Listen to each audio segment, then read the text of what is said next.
মিমি অ্যালার্জির ধাত আছে, ওর কিন্তু ইলিশ মাছ, চিংড়ি মাছ, বেগুন এগুলোতে খুব সমস্যা হয়। আর অ্যালার্জি সাধারণত হয় শরীর গরম থেকে।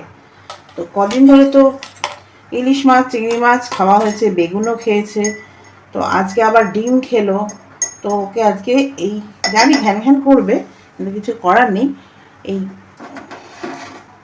এই বাতাসার জলটা খাওয়াতেই হবে।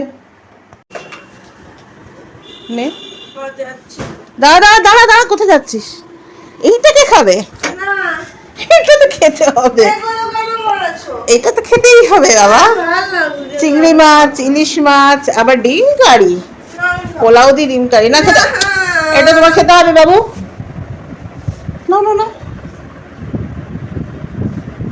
কেন ঝটপট খেয়ে নাও, বাতাসার জল খেলে শরীর সুস্থ হবে।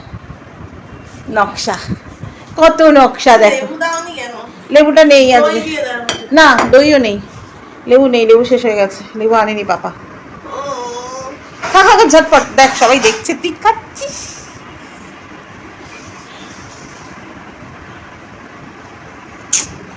That's like a very good girl. এইটুকুনি খেলে, এইটুকুনি এইটুকুনি এইটুকুনি এইটুকুনি এইটুকুনি।